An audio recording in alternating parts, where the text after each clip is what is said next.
eu estou aqui, tive uma vida um bocadinho invulgar. Fui quase tudo, tive muitas profissões na vida.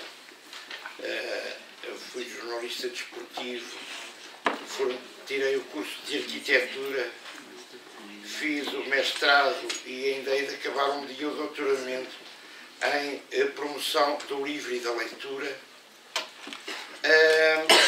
Tenho 80 e tal livros publicados, entre teatro, poesia e literatura infanto-juvenil e romances também. E agora é que cheguei aos 71 anos, faço 71 anos para a semana. Ainda não sei o que é que quero ser quando for grande. Porque a vida é uma coisa tão boa e que nos temos tantos desafios que eu quero acreditar que ainda vou fazer muitas coisas na vida. Há pouco tempo divorciei-me, eu já me casei umas vezes, e a última vez divorciei-me e tinha uma casa grande e os meus filhos cresceram e foram à vida deles. E então eu fui para um apartamento pequenino, mais pequeno, mas descobri que lá na minha casa tinha umas dezenas de milhares de livros, porque a leitura é a grande paixão da minha vida. E só consegui levar para o meu apartamento, para a minha casinha mais pequena, os livros que eu acho que posso ler ou que quero ler nos próximos 30 anos. Portanto, nos próximos 30 anos não tenho tempo para morrer, tenho mais livros para ler até começar a ter problemas. Eu acho que a leitura é a grande aventura da vida. É a grande maneira de conhecermos outras pessoas, outras terras, outros costumes, outras maneiras de estar na vida. Sou português. Nasci naquele paísinho ali à beira-mar, que vai fazer 900 anos, daqui a 2047 faz 900 anos, tem uma literatura fortíssima, não tão conhecida quanto eu acho que talvez merecesse, sobretudo uma poesia muito forte, desde o século XII. Alguns poetas talvez vocês já tenham ouvido falar, o Camões talvez tenham ouvido falar, poeta do século XVI, com uma obra fantástica, e há muitos outros, entre os quais o Fernando Pessoa, que também provavelmente já terão ouvido falar e que foi um poeta modernista bastante importante na cultura europeia. A poesia sempre foi a minha maneira de respirar. Sempre achei que a minha maneira, quando eu estou triste ou quando estou contente, a maneira que eu sinto, que me apetece falar, é através da poesia. É a coisa que mais me faz explicar bem as coisas. Porque em poesia 2 e 2 não são 4. Em poesia 2 e 2 podem ser azul, ou podem ser uma canção, ou podem ser o que se quiser. Eu acho que esta forma de olhar para o mundo é uma forma profundamente exata. 2 e 2 é igual a azul, é de uma exatidão tremenda. 2 e 2 igual a 4 é um bocado esotérico. Mas gostava de explicar uma coisa, já que estão aqui pessoas muçulmanas, de várias origens, que Portugal foi feito, os muçulmanos estiveram no sul de Portugal, sobretudo na metade sul de Portugal, durante 7 séculos. E isso deixou raízes. Isso deixou formas de cantar, formas de escrever poesia. Porque a poesia é muito importante no mundo muçulmano. E em Portugal nasceram vários poetas, entre os quais um extraordinário poeta chamado Al-Mutamid, século VII, século VIII, em Beja, no sul, e que é um grande poeta, é considerado um grande poeta em muitos países muçulmanos. A parte norte de Portugal, digamos que Portugal é feito de duas metades, que improvavelmente dariam um país, mas deram. A metade norte é goza, é de origem goza, a metade sul é de origem mediterrânica. No sul de Portugal passaram os romanos, os fenícios, os gregos e vários povos muçulmanos. E ainda hoje no Algarve, no sul de Portugal, sente-se muito a presença muçulmana. E há alguma sensibilidade muçulmana, se quiserem. Deixem-me só dizer-vos uma coisa. Nas muitas coisas que fiz na vida, uma delas foi a minha primeira mulher era e é especialista na língua no crioulo de Cabo Verde, que era uma antiga colónia portuguesa. E ela estudou muito, ia para lá, para Cabo Verde, e eu ia com ela. E ao todo vivi 3 anos em Cabo Verde. É um país muito especial, porque eu acho que é um pouco parecido com as ilhas ali assim da América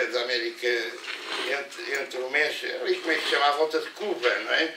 São culturas crioulas, são culturas mistas, e a cultura de Cabo Verde é uma cultura crioula mais culta do ponto de vista europeu do que outros países africanos, por várias razões.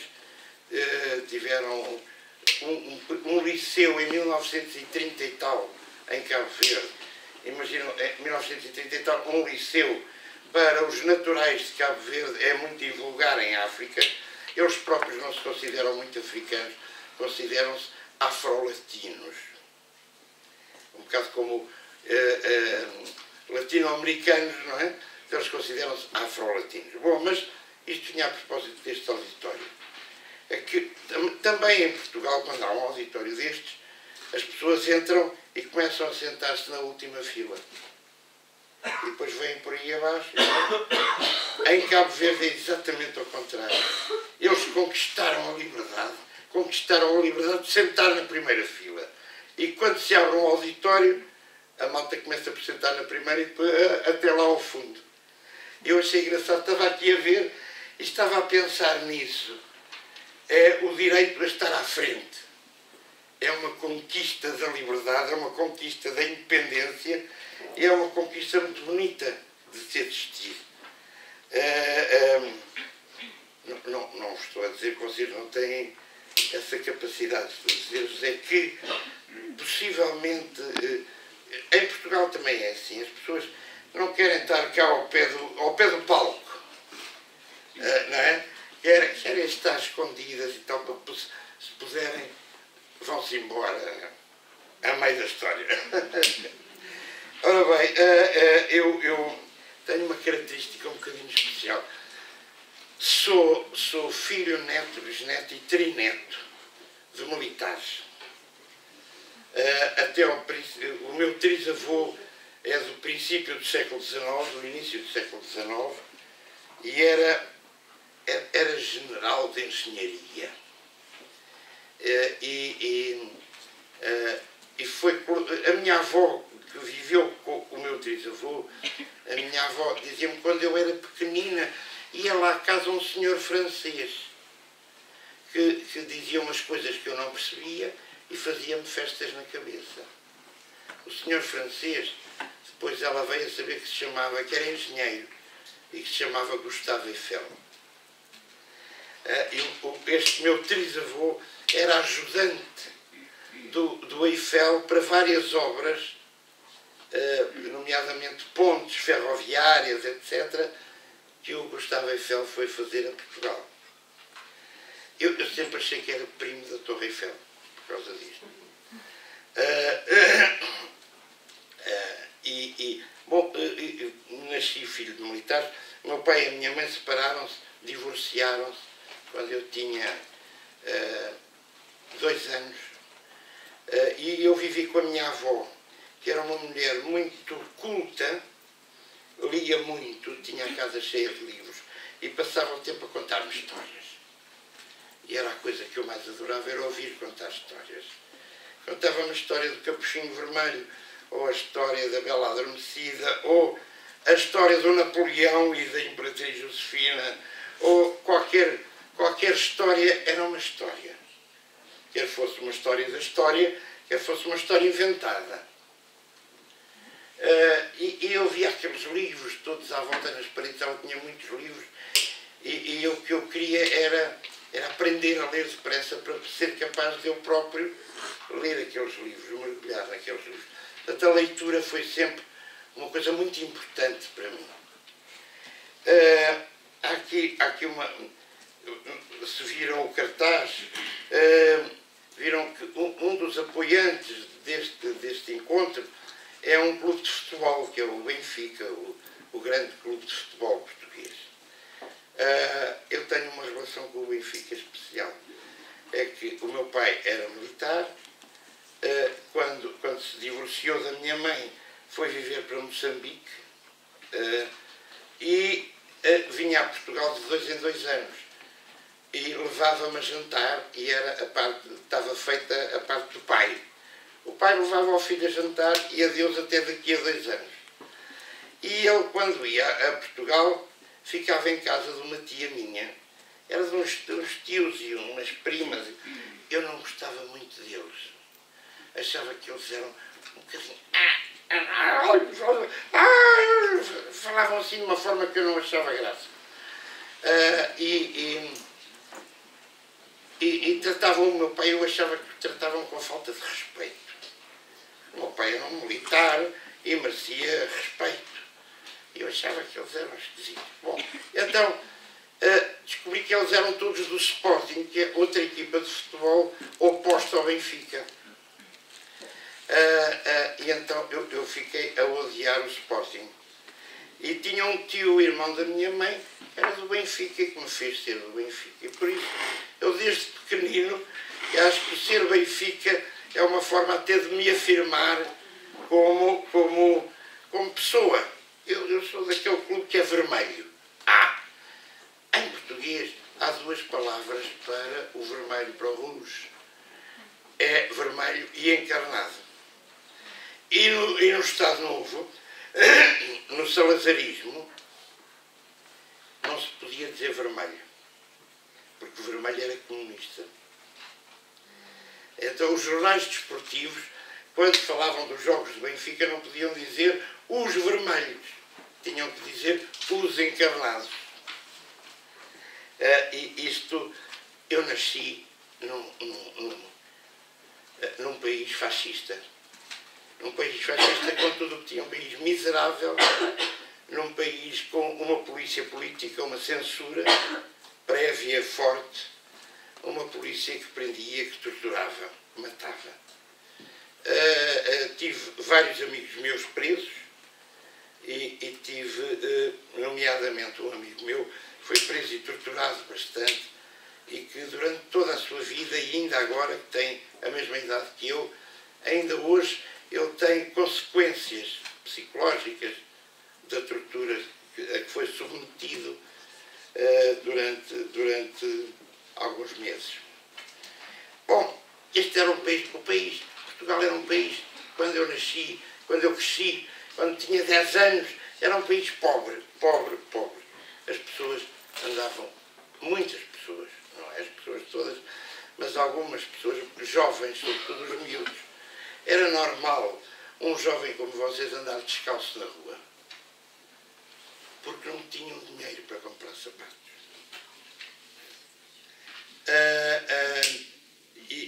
Era um país miserável, era um país repressivo, era um país que nos abafava. José. Tenho uma pergunta sobre quem foi... Eu compreendo bem espanhol, italiano. Quem foi torturado? Sí. ¿Quién? Un compañero, un amigo de mi edad.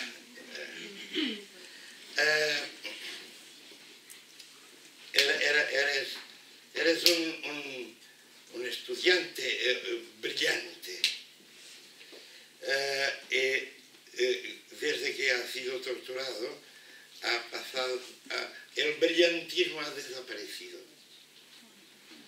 Es una persona con muchos problemas, inclusive de droga, que ha empezado a drogarse después de la tortura. Desculpa mi castellano, yo comprendo muy bien, pero hablar...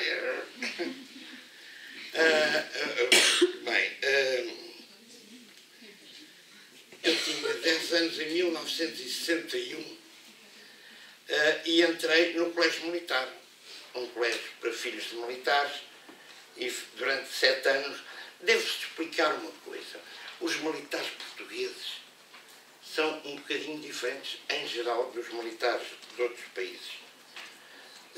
Há uma tradição, primeiro, de pequena burguesia dentro do exército. Não é uma casta. Eu, por exemplo, a certa altura estive no Brasil com o colégio militar, estive ao lado de generais brasileiros, generais argentinos, generais chilenos.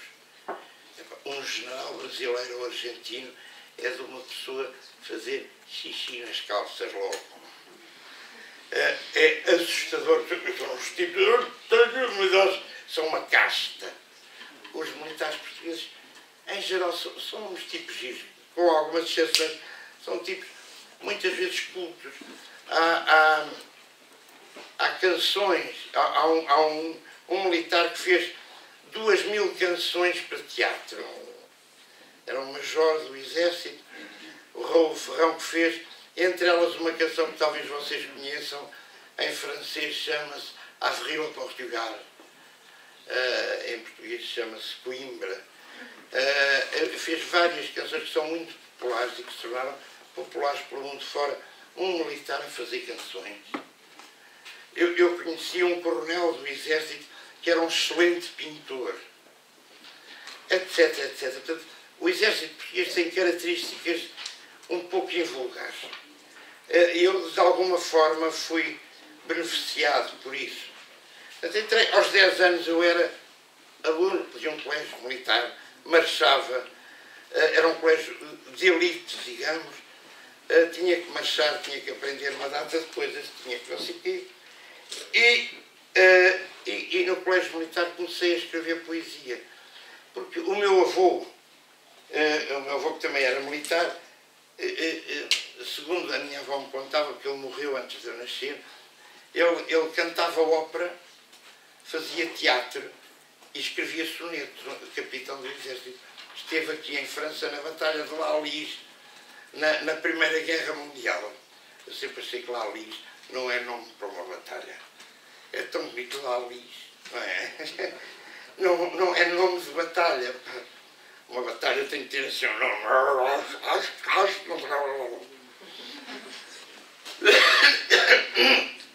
Bom, e então, eu comecei a escrever poesia e o primeiro professor que eu tive, que não era militar, eu tinha 14 ou 15 anos, achei que era bom ir-lhe mostrar os meus poemas. E fui mostrar.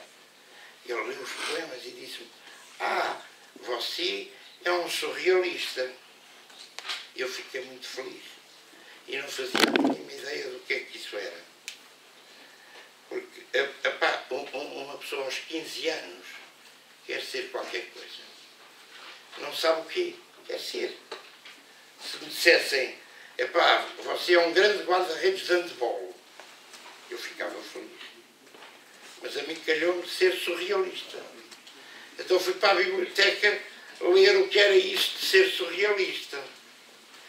E comecei por ler alguns poetas surrealistas. Foi o início da minha autoeducação em poesia. E um desses primeiros poetas surrealistas foram vários portugueses e um francês que ainda hoje é o meu poeta da mesa de cabeceira. É um poeta que eu leio todos os dias, o Jacques Prévert.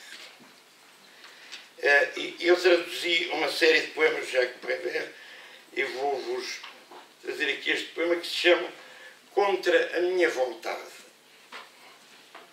contratado contra a minha vontade para a fábrica das ideias, recusei-me a assinar o ponto. Mobilizado mesmo assim para o exército das ideias, desertei. Nunca compreendi grande coisa. Não há grandes coisas, nem pequenas coisas. Há outras coisas. E outras coisas são o que eu gosto, o que me agrada e o que eu faço. Este poeta que eu conheci, e os surrealistas que eu conheci com 15 anos, quando eu tinha 17 anos, foi o maio de 68. Foi quando eu saí do colégio militar. Havia o maio de 68 cá em França. Uma revolta fantástica dos estudantes franceses e não só. Eu sou um filho de maio de 68, dos ideais de maio de 68. Havia uma frase escrita nas paredes em Paris, no maio de 68, que era "Sede, soyez réaliste, exigez l'impossible". Eu sou filho desta frase. Eu nasci à sombra desta frase. É preciso sermos realistas, é preciso exigir o impossível. Isto é uma atitude política, mas é sobretudo uma atitude poética. Deixa-me dizer agora aqui também uma outra coisa, que é que eu sou três coisas naturalmente. Sou naturalmente palhaço. Sabe o que é um palhaço? A clown. A clown, in English. I am naturally, je suis naturellement un clown. Tropeço em tudo, não tenho jeito. Sou naturalmente um pai. Adoro os meus filhos. Tenho 3 filhos. E sou naturalmente um professor. Estou sempre a tentar explicar alguma coisa a alguém. Estou sempre a tentar ensinar alguma coisa a alguém. Eu vou-vos ler. Eu tenho uma relação muito forte com o meu filho mais velho, que tem 41 anos e é formado em pintura, mas deixou a pintura, é dançarino e professor de danças sul-americanas.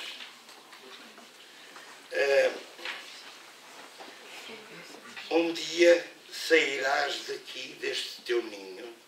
Eu gostava que isto fosse para o vosso coração, para cada um de vocês, porque isto, se eu fosse vosso pai, eu podia-vos dizer a cada um de vocês: um dia sairás aqui deste teu ninho, um dia uma sereia envolve-te em seu canto, um dia seguirás o teu próprio caminho e a vida há de ser doce e tudo há de ser espanto.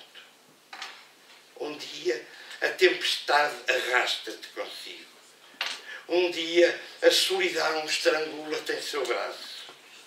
Um dia ficarás perdido e sem abrigo e a vida há de parecer-te apenas um fracasso. Meu filho, não deixes de amar a pedra dos montes, a força do vento, a fúria do mar. Meu filho, não deixes de andar na crista da onda, na linha limite do verbo sonhar. Um dia vais romper as normas e as cadeias. Um dia soltarás um grito de revolta. Um dia sentirás que o tempo te escasseia e tudo será fogo e dor à tua volta. Um dia tu também darás um filho à vida. Um dia esse menino há de parecer-te um Deus. Um dia has de tremer ao vê-lo de partida e como eu dirás na hora do adeus: meu filho, não deixes de amar a pedra dos montes, a força do vento, a fúria do mar. Meu filho, não deixes de andar na crista da onda, na linha limite do verbo sonhar.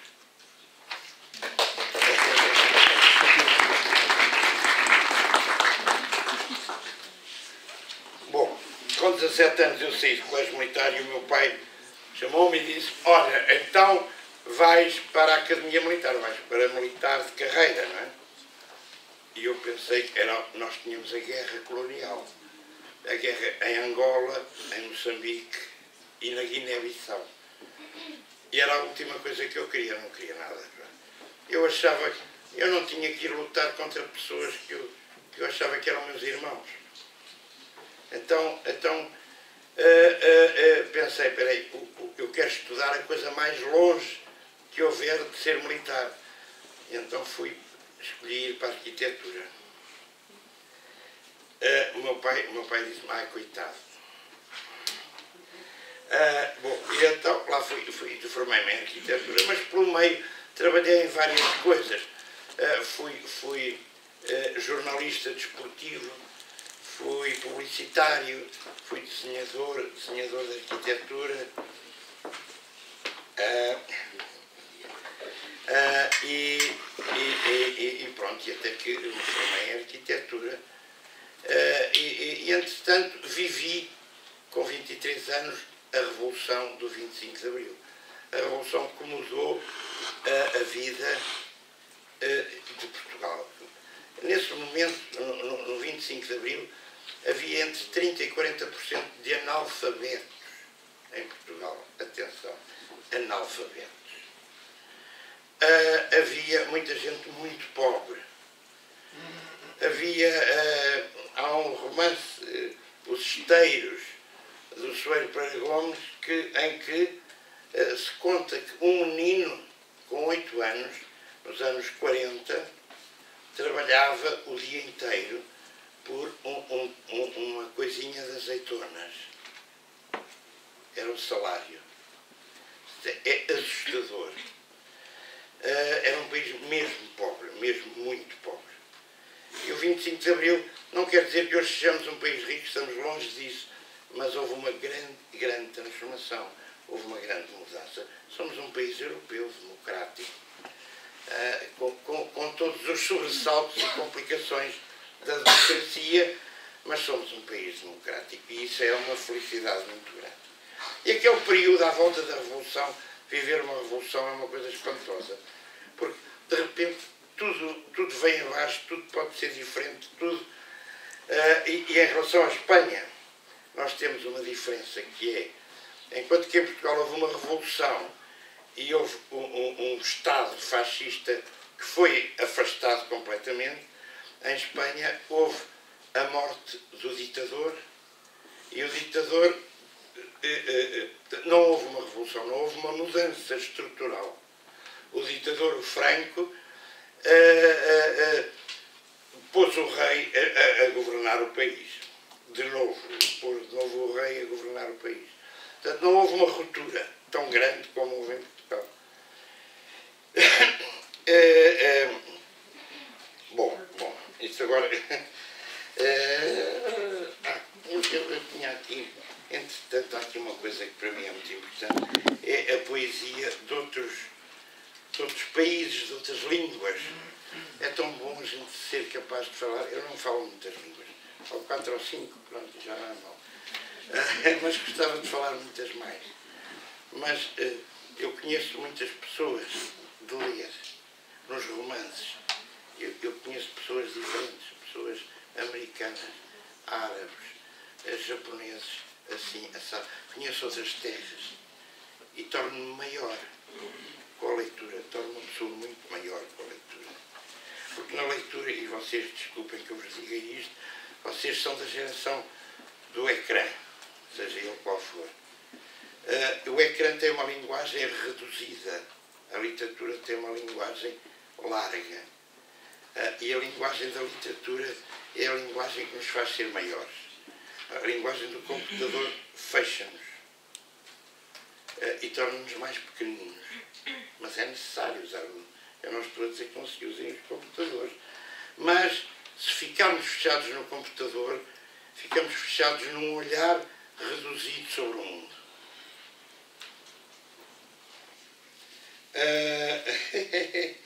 Isto se calhar dava para uma grande discussão, mas é o que eu penso.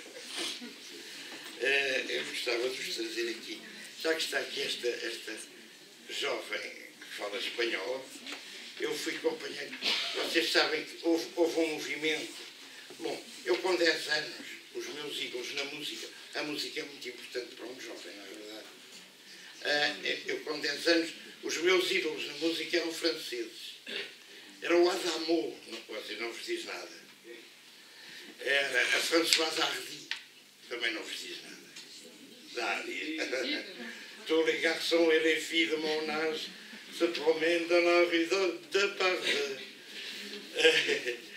Depois passei para os anglo-saxónicos, para os Beatles, para os Rolling Stones, para o Bob Dylan, para a Juan Baez. E depois, quando me comecei a politizar e a ter um olhar político a partir dos 18 anos, digamos, voltei aos franceses. O Jacques Brel, por acaso não é francês, é belga, calma. Mas o Georges Brassens, o Jean Ferrat, e esse extraordinário cantor, que por acaso não é francês, mas canta em francês, que é o Georges Moustaki, que é grego. Quem não conhecer, ouça o Georges Moustaki. Avec ma gueule de métèque, de juif errant de pâtre grec, et mes cheveux aux quatre vents. É uma canção lindíssima sobre as pessoas que são outra coisa num país estrangeiro. Que são de outros países, mas que vivem num país estrangeiro. E que têm que ser orgulhosos daquilo que são e da herança que trazem de outra cultura, de outros povos. Queria-vos trazer aqui assim. Há um poeta que para mim foi absolutamente fundamental, foi o Pablo Neruda. Mademoiselle, Pablo Neruda vous connaissez?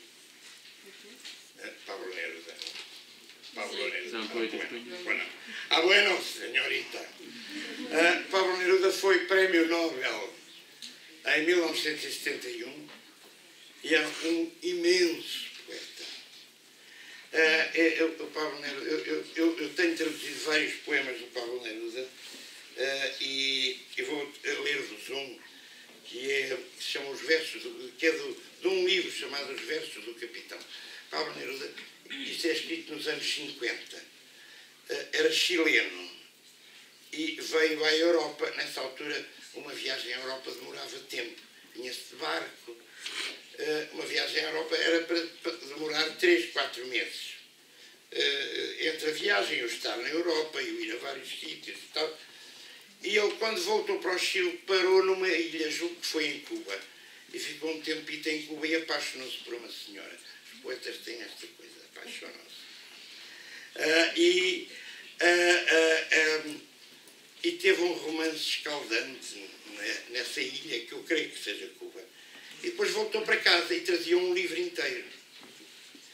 E era casado. Agora, como é que ele ia explicar à mulher que tinha tido uma paixão enorme e tinha escrito um livro de poemas sobre outra senhora? Então teve uma ideia maluca, que foi: eu conheci um capitão da Marinha que me entregou um livro de poemas de amor e que me disse: olha, se gostar, ajude-me a publicá-lo, mas não é preciso pôr nome. É claro que quem conhecia a maneira de escrever do Pablo Neruda percebeu logo que aquilo era dele. Mas depois da mulher do Pablo Neruda morrer, então finalmente o livro passou a ser editado. Pablo Neruda, Os Versos do Capitão. Este poema que eu adoro se chama O Teu Riso. Tira-me o pão se quiseres, tira-me o ar, mas não me tires o teu riso. Não me tires a rosa, a lança que desfolhas, a água que de súbito brota da tua alegria, a repentina onda de prata que em ti nasce. A minha luta é dura e regresso com os olhos cansados, às vezes, por ver que a terra não muda. Mas ao entrar, o teu riso sobe ao céu a procurar-me e abre-me todas as portas da vida. Meu amor, nos momentos mais escuros, solta o teu riso. E se de súbito vires que o meu sangue mancha as pedras da rua, ri, porque o teu riso será para as minhas mãos como uma espada fresca. Há beira do mar no outono, o teu riso deve erguer a sua cascata de espuma. E na primavera, amor, a flor que esperava, a flor azul, a rosa da minha pátria sonora. Rite da noite, rite do dia, rite das ruas tortas desta ilha. Rite deste grosseiro rapaz que te ama. Mas quando abro os olhos e os fecho, quando os meus passos vão, quando voltam os meus passos, nega-me o pão, nega-me o ar, nega-me a luz, a primavera, mas nunca me negues o teu riso, porque sem ele eu morreria.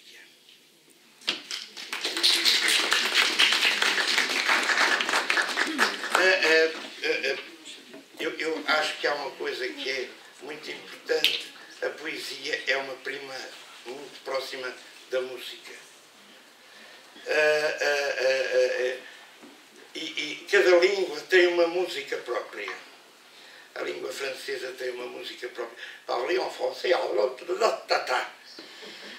falar em português é outra música. Falar em espanhol é outra música.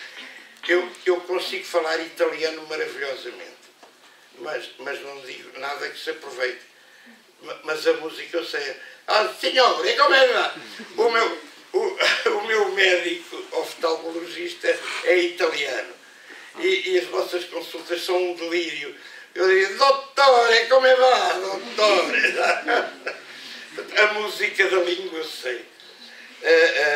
E a poesia é uma maneira de dar soltura a essa música. Agora perdi-me. Ah, não me perdi assim tanto como isso. Perdi-me. Eu queria trazer aqui uma coisa que para mim é muito importante. Está aqui. Eu gostava de dizer, eu descobri, já tarde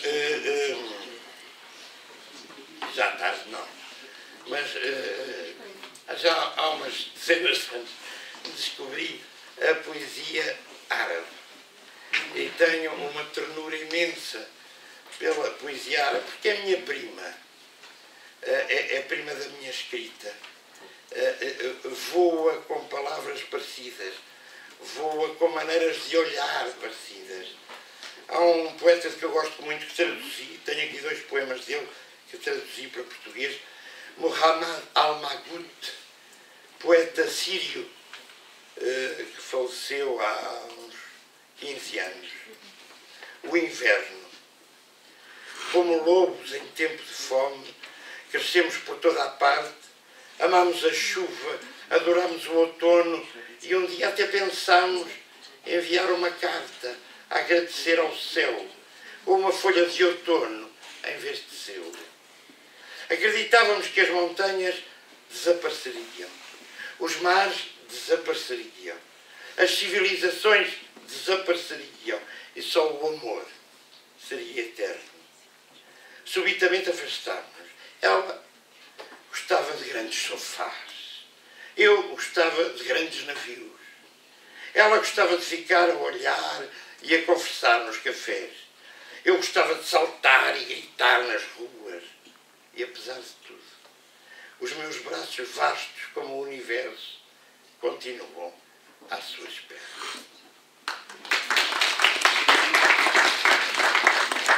O outro poema, O Órfão. Ai, o sonho. O meu carro de ouro maciço, esmagado, as rodas em redor espalhadas como ciganos. Uma noite de primavera tive um sonho. E quando acordei havia flores na minha almofada. Uma vez sonhei com o mar e de manhã escamas e conchas cobriam a minha cama. Mas quando sonhei com a liberdade, tinha espadas apontadas ao pescoço, como um alvo da manhã. De agora em diante, não me encontrareis nos cais ou nos comboios, mas nas bibliotecas públicas, dormindo sobre os mapas da Europa, onde a minha boca toca os rios e as minhas lágrimas correm através dos continentes.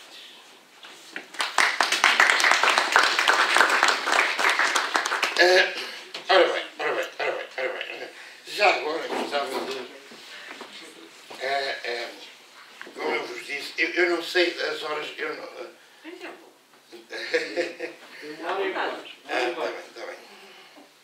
Eu gostava de vos ler um poema, já agora a propósito, a presença muçulmana é muito forte, como eu vos disse, no sul de Portugal. E eu tenho um grande amigo poeta, e temos a mesma idade, eu sou só mais velho que ele 3 meses. E falta-me dizer, olha que eu sou mais velho. Um dia nós falámos, estavam os americanos para invadir o Iraque. E eu disse, olha lá, então vão invadir um país e os poetas não dizem nada. Tens toda a razão. Vamos escrever um livro de poesia sobre a guerra. Porque os poetas têm que falar sobre a guerra. Além de falarem sobre o amor e sobre coisas assim, têm que falar também sobre as coisas feias do mundo. Ele foi jornalista e escreve com muita facilidade, muito depressa. O jornalista tem que escrever para amanhã, não é? É uma notícia, aconteceu, não sei o quê. Escreve. E ele também escreve poesia muito depressa. Eu sou de artes. Nas artes a gente desenha e depois não está muito bem, apaga um bocadinho, depois volta a desenhar. São duas maneiras diferentes de escrever. Uma de um homem que quer dizer não sei o quê e escreve. E a outra do homem que anda à volta da escrita. São formas diferentes de escrever. Então, no dia seguinte, era ainda no tempo do fax, começa a sair um fax da minha casa com os poemas todos que eu já tinha feito durante essa noite. E eu levei para aí mais um mês a fazer os meus poemas. Mas um dos poemas é este, chama-se Hoje sobre a Guerra. E sobre esta coisa de... é o Iraque, ou é Marrocos, ou é a Suécia, ou é o Congo, ou é... sei lá. Hoje, poesia, leva-me de novo em busca do perfume dos jardins do califa e da voz da sua amada confundindo as águas. Despe de mim toda a vaidade no concerto dos astros e dos números que não param de dançar nos olhos de Mohamed, o perfeito geómetra. Faz com que eu me perca no labirinto de Isaac, tecedor clarividente de sentidos obscuros. Dá-me a beber o verbo de António que falava aos peixes. Permite-me tocar ao de leve as sandálias de Francisco, pobre como Jó. Deixa que duplique a sombra que Al-Mutamita arrancou aos ombros e deixou levemente desenhada no muro branco do sul. Hoje, poesia, leva-me à morada destes homens e de tantos, tantos outros que não sabem soletrar as sílabas da guerra, mas bebem vinho, cantam de porta aberta, abraçam as aves e falam todas as línguas numa só língua.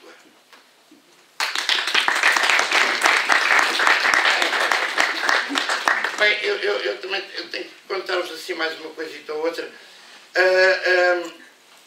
Eu tornei-me muito, aos 19 anos, 18 anos, 19 anos, tornei-me declamador. Eu gosto de dizer poesia. É a coisa que eu mais gosto de fazer. Um dia fui assistir a um espetáculo. Havia um cantor em Portugal que foi um homem muito importante para o 25 de Abril, porque inclusivamente houve uma canção dele que foi a palavra de passe para o começo da Revolução. Foi o José Afonso, o Zeca Afonso, e a canção era o Grande La Vila Morena, que ainda hoje é a grande canção da comemoração da Revolução em Portugal. Eu fui assistir, os espetáculos do Zeca Afonso eram um pouco às escondidas. Ele chegou a ser preso 13 vezes, 13. Era professor de filosofia, foi proibido de ser professor. Eu fui assistir a um espetáculo dele e houve um amigo meu que disse: vai lá dizer um poema dos teus. Eu disse: tu és parvo, então o Zeca Afonso é um homem importantíssimo. Vai lá dizer. E eu fui, assim um bocado atrevido, fui. E disse um poema sobre o Che Guevara. nessa altura falava-se muito. E eu não sabia que falar do Che Guevara dava direito a ser preso. Era ingênuo. E as pessoas acharam que eu tive uma grande coragem, deram-me muitas palmas e muitos aplausos. Eu fiquei muito feliz e não percebi muito bem qual era o sucesso. É porque ninguém falava de certas coisas com medo de ser preso. Eu não sei porque é que não fui preso, mas não fui. Mas a partir daí comecei a ser chamado para ir a muitas sessões contra o fascismo, há muitas sessões em que se cantava e se dizia poesia, e tornei-me num poeta muito conhecido, pelo menos em certos meios. Depois da Revolução, participei num concurso de televisão, que numa altura em que Portugal só tinha um canal de televisão.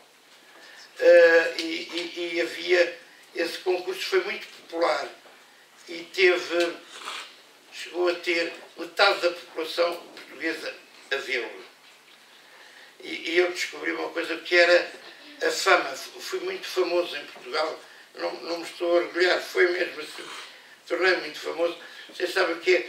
A seguir a 5 milhões de pessoas te verem, tu sais para a rua e toda a gente olha para ti. E vem-me pedir para dar um beijinho num bebê. E vem a popularidade, é uma coisa muito estranha. Depois acabei por me habituar e continuei a dizer poesia, continuei ao lado de Zé Afonso e de muitos outros cantores, nomeadamente de cantores espanhóis. Porque havia também em Espanha, como havia em Portugal, muitos cantores que cantavam contra o regime fascista. Nomeadamente tive a felicidade de cantar ao lado do Pi de la Serra, catalão, um homem, aconselho-vos a ir como é que se chama, ao YouTube, e ouvirem uma canção que se chama Se os filhos da puta voassem, não se via mais o céu, do Pi de la Serra, poeta, cantor catalão. Ainda estive agora com ele num encontro de poetas e cantores da Revolução, cantautores portugueses e espanhóis. O Paco Ibáñez, enfim, vários outros, um de quem fiquei grande amigo e que já morreu, o Patxi Adrián, cantor do País Basco. Portanto, a música, como em França nos anos 60, também em Portugal em Portugal e em Espanha e na América Latina, na Argentina, no Brasil, tiveram uma importância tremenda para afirmar valores, para afirmar ideias, para afirmar um novo mundo. Pronto, depois, olha, fiz muitas coisas, fiz teatro, tenho feito guiões para cinema, tenho escrito filmes, escrevi televisão, escrevi muitas coisas de humor, e mais não sei o quê, olha, já nem sei o quê.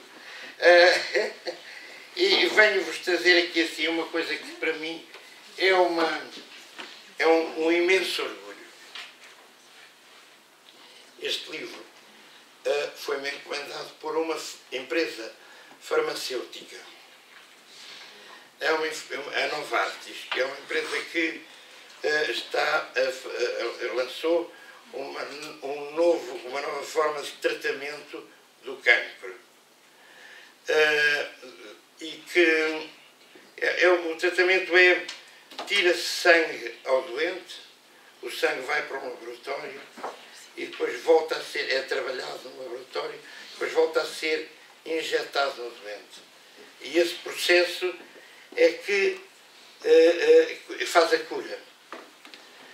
E eles pediram para escrever um livro para crianças, um livro para adolescentes, um livro para adultos, para acompanhar este novo tratamento.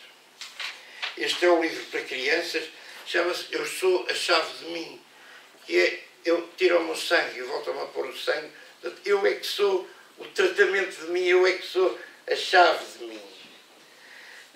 E eu vou-vos ler aqui 2 páginas. eu fui passar uns tempos ao Hospital de Lisboa do Cancro para conhecer os doentes, para perceber o que era a mentalidade. Eu tenho muito orgulho nisto, porque a pessoa escrever, uma coisa é escrever poemas, outra coisa é escrever para ajudar alguém, não é? Olha, toma lá uma história para te ajudar no tempo em que estás a tratar-te do cancro. É um grande orgulho, vocês imaginam. E há uma coisa muito bonita que é... Bem, eu aprendi, os tempos que andei lá no hospital, que os meninos pequenos, o cancro não lhes diz nada. Nem se preocupam nada com o cancro. Cai o cabelo, ficam muito gordos ou muito não sei o quê, não tem drama. Os adolescentes, meu Deus, vocês agora imaginem o que é, de repente, cair-vos do cabelo e ficarem carecas.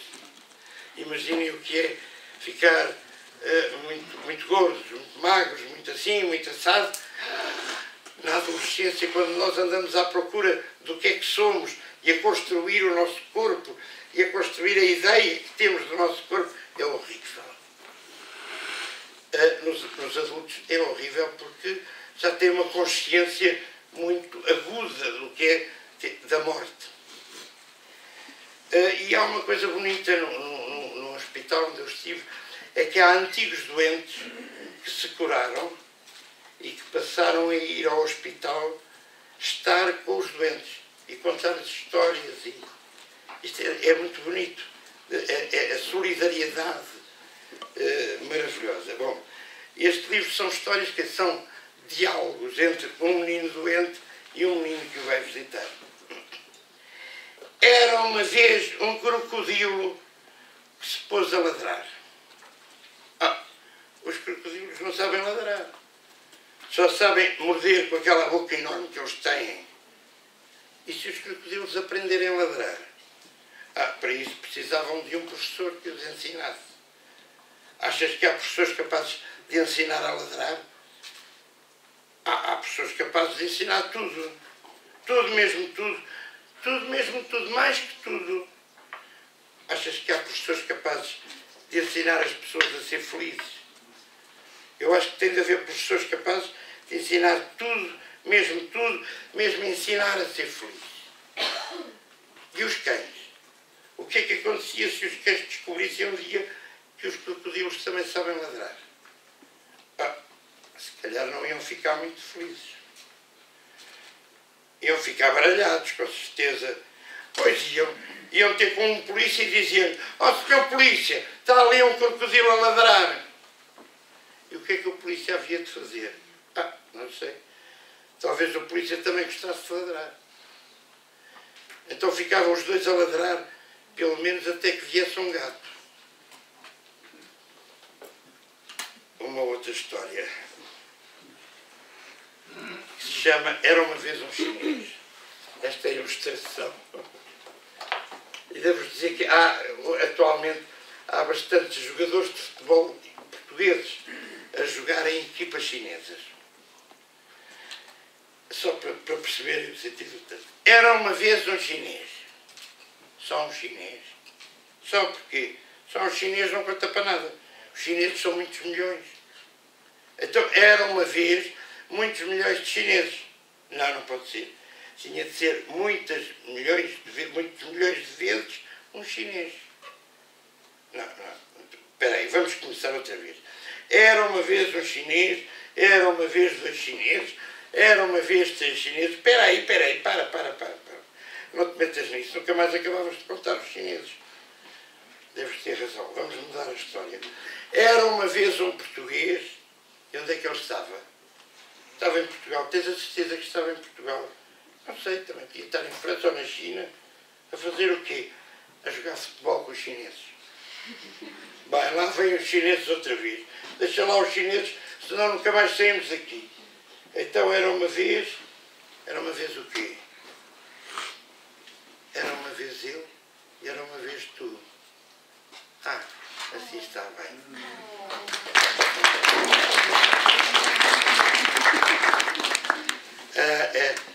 escrever para crianças, eu tenho uma longa, grande carreira, já tenho umas dezenas de livros para crianças. É uma coisa tão feliz, porque quando estamos a escrever para crianças e adolescentes, estamos a escrever para nós próprios. Estamos a escrever para a criança. Um bom escritor para criança não é a pessoa... Anda cá, meu menino, que eu vou te ensinar. Não é nada disso. É pegar num menino que todos nós somos, no menino ou na menina, e contar-lhe uma história para adormecer, para ficar feliz, para ficar... E é tão bom, porque quando escrevemos uma história para meninos, voltamos de alguma forma a ser menino. E eu gosto muito de ser menino, não sei se vocês gostam, eu gosto. Ora bem, isto, eu tenho andado por aqui fora. Olha, já agora isto por causa dos meninos. Vou ler-vos um poema também traduzido. Eu gosto muito de traduzir. É muito bom traduzir poesia, porque é pegar... Eu acho que sou cidadão do mundo, sou português, mas sou cidadão do mundo. E todos nós tínhamos nascido aonde nascemos. Tínhamos que raça tivermos, tínhamos que sexo tivermos, que sexo escolhermos, somos seres humanos, e isso é a coisa melhor que existe. E traduzir poesia é uma forma muito bonita de sermos cidadãos do mundo. Há uma poetisa que eu descobri, a net tem algumas vantagens. Eu há bocado disse mal dos computadores, mas não é só para dizer mal. Uma das vantagens é conhecer poetas de outros países, de outras línguas.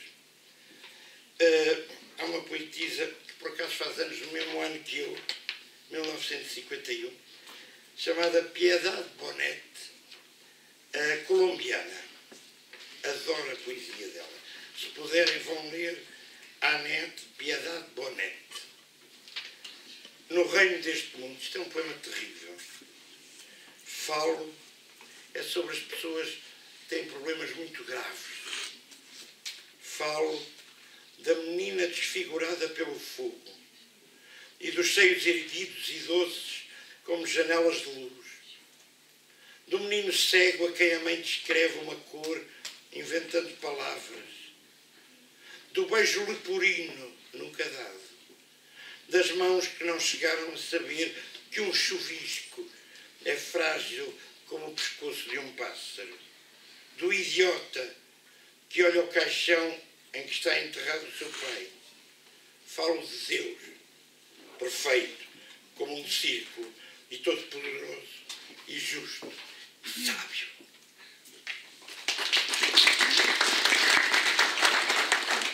É terrível quando a gente vê o sofrimento dos outros, não é? É uma coisa dramática. O sofrimento a sério. O sofrimento dos pais que têm um filho deficiente, o sofrimento dos filhos que têm um pai muito doente, etc. Por isso, nós não temos muito tempo para sermos maus. Temos que usar todo o nosso tempo para ser solidários. Enfim, eu sou de alguma forma filho da Revolução Francesa.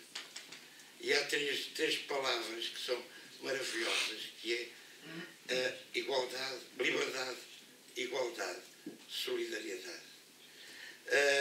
A igualdade e a solidariedade, a liberdade nós mais ou menos vamos tendo. Agora, a igualdade, a solidariedade é absolutamente... É muito importante aprendermos a ser solidários, às vezes em situações muito difíceis, porque essas é que são importantes. Ser solidário com uma pessoa que amamos, isso é fácil. O que é difícil é ser solidário com quem precisa de nós. Às vezes nem nos sabe exprimir a sua necessidade. Bom, e isto está complicado. Já estamos a chegar ao fim do tempo, não estamos? Não? Ai, não. Ainda tem meia hora. Ou mais. Mais. Então, eu vou-vos ler um poema. Desculpem, eu sentado. poeta argentino, também traduzi, um poeta do início do século XX, chamava-se Olivério Girondo. É um poeta muito especial, muito maluco, valha Deus. E é um poema que se chama Espanta-Pássaros, Espanta-Pájaros. Não sei, não me importa nada que as mulheres tenham os seios como magnólias ou como figos secos, que tenham uma pele de pêssego ou de lixa. Dou importância igual a zero ao facto de amanhecerem com hálito afrodisíaco ou hálito inseticida. Sou perfeitamente capaz de lhes suportar um nariz que ganharia o primeiro prémio numa exposição de cenouras. Mas, e nisso sou irredutível, não lhes perdoo de maneira nenhuma que não saibam voar. Se não sabem voar, perdem tempo todas as que pretenderem seduzir-me. Esta e não outra foi a razão por me ter loucamente apaixonado por Maria Luísa. Que me importavam os seus lábios esquivos, os seus ciúmes leporosos, que me importavam as suas extremidades palmípedes e o seu olhar de prognóstico reservado. Maria Luísa era uma verdadeira pluma. Voava logo pela manhã do quarto à cozinha. Voava da sala de jantar à despensa. Voando, preparava-me o banho e a camisa. Voando, fazia as compras, tratava dos seus afazeres. Com que impaciência eu esperava que ela voltasse, voando de um passeio pelos arredores. Ali, longe, perdido entre as nuvens, um pequeno ponto rosado era a Maria Luísa. Maria Luísa. E em poucos segundos já me abraçava, com as suas pernas de pluma, para me levar a qualquer sítio voando. Durante quilómetros de silêncio planeávamos uma carícia que nos aproximasse do paraíso. Durante horas inteiras fazíamos ninho numa nuvem, como dois anjos. E de repente a inspirá-lo em folha morta à aterragem forçosa de um espasmo. Que delícia ter uma mulher tão ligeira. Ainda que nos faça ver de vez em quando as estrelas, mas isso é outra coisa. Que voluptuosidade aquela com que passava os dias entre as nuvens e atravessava as noites num voo só. Depois de conhecer uma mulher etérea, poderá alguma mulher terrestre atrair-nos com alguma espécie de atrativo? Será verdade que não há diferença essencial entre viver com uma vaca ou com uma mulher que tenha o traseiro a 78 centímetros do solo? Eu, pelo menos, sou incapaz de entender a sedução de uma mulher pedestre. E por mais que tente, não me é possível imaginar que se possa fazer amor senão voando.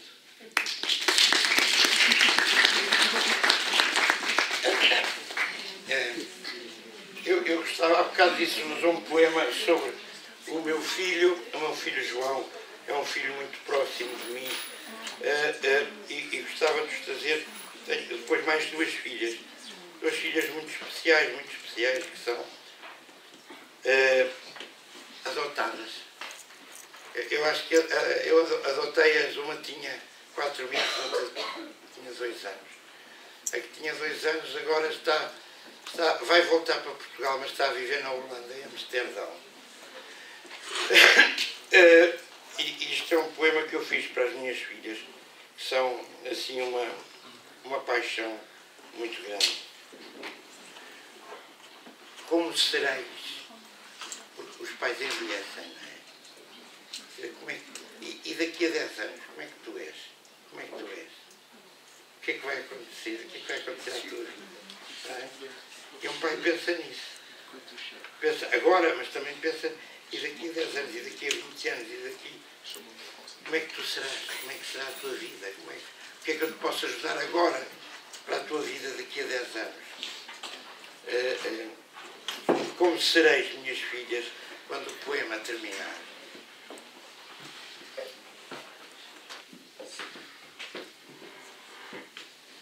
Como Como sereis, minhas filhas, quando o meu poema terminar? Como sereis agora mesmo, daqui a 5 minutos, daqui a 5 anos, daqui a uma medida qualquer impalpável, dessas que vestem o tempo, como se o tempo se pudesse vestir? Como sereis então, nesse tempo que eu não sei dizer, mais claras, mais azuis, mais aves? Tereis já uma ruga pousada junto à boca e o cantar da água entornado no olhar? Que sol trará a luz às vossas mãos? Que sal tomará conta da música do vosso corpo? Quem vos cantará quando eu fechar a casa dos meus versos? Viverá nos vossos dedos o estilete, o aparo, o bico de carvão, com que sobre o mar se escreve o desejo de ser livre? Haverá uma canção que venha em vós romper a noite e instaurar a transparência do ar? Sede despertas e vivas, minhas filhas. Não deixeis que vos roubem a alegria do abraço. Não vos torneis funcionárias. Cantai, sede ciganas, e levai a pátria atrás de vós na carroça dos mais belos sonhos que o vosso peito engendrar. Entrai pelas florestas e tocai em cada tronco para que ele, de folha em folha, vos sinta e reconheça e diga: ah, estas são nossas irmãs, vamos dançar. Amai como quem cavalga o vento. Sede mágicas e grandes por dentro do coração. Não deixeis que a injustiça ou a mesquinhez façam moninho à vossa porta. Ensinai os vossos filhos a ser pedras, oceanos, a ser sábios. Ensinai-lhes os caminhos da bondade e fazer-lhes sorrir em cada esquina. E por fim, queridas filhas, quando a hora viesse, para tanto chegar, o lado mais claro do meu nome a arder, levai-o nas vossas mãos, deixai-o junto ao mar, para que as ondas o tornem num barco feliz, eternamente navegar.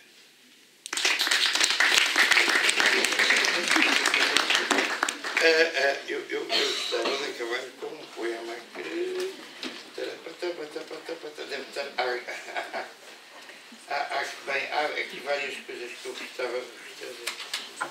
Vou-vos trazer aqui um poema angolano. Vocês sabem, há uma coisa muito curiosa na língua portuguesa. É que em português os povos da África, de Angola, de Moçambique, da Guiné se revoltaram. Em português. Em português o Brasil cresceu e tornou-se num país imenso. Em português os poetas da minha geração lutavam com poesia escrita em português, contra o mesmo regime fascista com que os povos de Angola e de Moçambique lutavam pela independência. Éramos irmãos da luta contra o mesmo fascismo.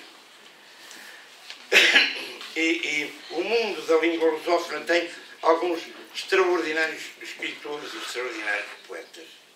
Alguns, eu podia-vos dizer meia dúzia deles, que vos aconselho muito a ler. O Mia Couto, por exemplo, é um extraordinário poeta moçambicano. Extraordinário. E há outros poetas, o Ondjaki, de Angola, o escritor Germano de Almeida, de Cabo Verde, e imensos escritores fantásticos e poetas brasileiros. Mas este é um poema de um angolano chamado Viriato da Cruz, e que é sobre a leitura e sobre a escrita. Vocês sabem, Angola é um território enorme, imenso,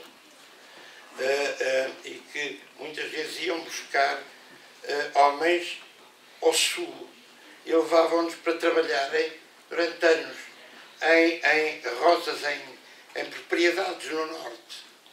E um tipo que era levado daqui para ali, deixava a família, deixava a noiva, deixava a mulher, e não sabia sequer se algum dia os voltaria a ver. E eu com um contrato, com um papel assinado, mas muitas vezes o que estava lá escrito era igual, não servia para nada. Carta de um contratado. O contratado era a pessoa que tinha um contrato para ir trabalhar para longe, mas aquele contrato não valia de nada.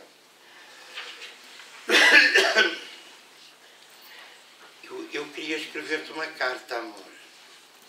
Uma carta que dissesse deste anseio de te ver, deste receio de te perder, deste mais que bem querer que sinto, deste mal indefinido que me persegue, desta saudade a que vivo todo entregue.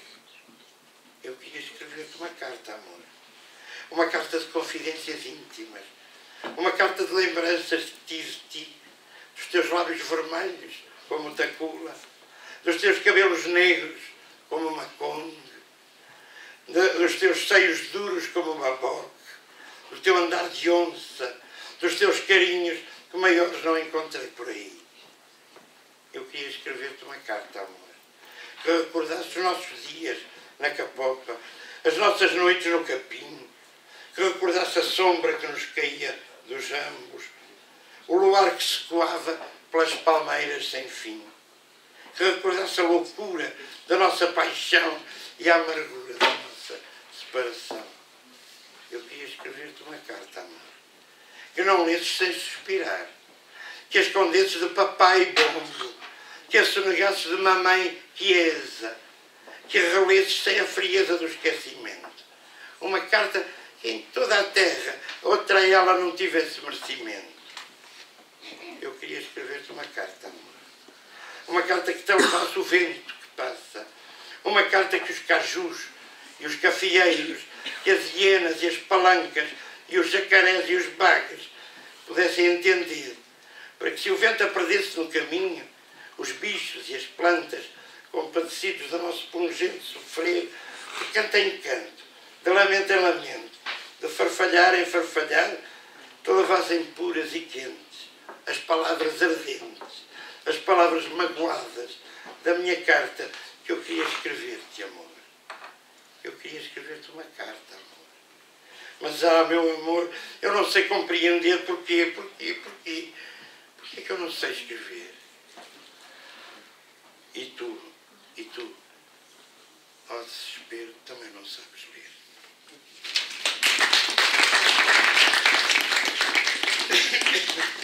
Ora bem. Eu acho que agora é a altura da professora Rosa Maria. Vou deixá-lo respirar. Bom, hoje é o último dia, depois de ontem. Vamos fazer o seguinte. Para já temos a honra de ter connosco o Sr. Conselheiro de Portugal do Lyon. Talvez queira dar umas palavras, não sei. Antes de mais, muito obrigado por me deixar chegar atrasado, mas eu tive um compromisso de alto nível, porque o ministro estava cá e tive que levar ao aeroporto. E eu consegui chegar antes. A vocês, só vos quero desejar boa sorte. Têm aqui um excelente quadro académico de língua portuguesa. Aproveitem. Não é o caso em todo lado aqui em França. Talvez aproveitem bem. Desejo muito boa sorte. E o Consulado de Portugal está aqui para todos vós também. Portanto, o Presidente do Consulado, por favor, não hesitem. E obrigado, Professora Rosa, por me convidar. E pronto, espero que corra tudo muito obrigado. E eu vou-vos pedir é para vocês, como é o último dia, vão-se apresentar. Já conhecem o José Fanha, mas ele não vos conhece. E o Canei Paz. Vous direz votre nom et qu'est-ce que vous faites. On commencera par... Comment tu t'appelles? Ah, alors, on commence par un nom. Bon. Eu chamo-me Denis. Denis. Muito bem. E em que ano estás? En quelle année tu es? En option portugaise? Oui. Oui, avec Pedro? Si. Tu es en espagnol, LLCER. C'est un groupe espagnol. Chamo-me Romain. Igual, pareil. LLCER espagnol. On ne les entend pas. On voudrait bien les entendre. Igual, LLCER espagnol. Eu chamo-me Lola e Igual, espanhol. eu chamo-me Elise e igual. Espanhol. Ça s'appelle la protection grégaire. Eu chamo-me Joyce e igual. Igual. Primeiro ano. Primeiro ano. Primeiro ano de espanhol, primeiro ano de português. Ou Vocês seja, perceberam alguma coisa do que eu disse? Vous avez compris un peu? Sim, sim, sim. Eles compreendem tudo em expressão espanhola. Eu chamo Nabil e... Igual. Igual. Ela é espanhola. Eu chamo-me Emily e estou em segundo ano da... Espanhol. Com português opção. Eu chamo-me Ada, estou em segundo ano também. Eu chamo-me Nabil e estou em segundo ano também. De espanhol. Eu chamo-me Miriam e eu sou segundo ano de espanhol. Espanhol. Agora começa o curso de português. E eu sou em primeiro ano de português. Primeiro ano de português do curso de Línguas Estrangeiras Aplicadas. Não é mim? Eu chamo-me Noemi e também sou em primeiro ano de português. Eu chamo-me Sandei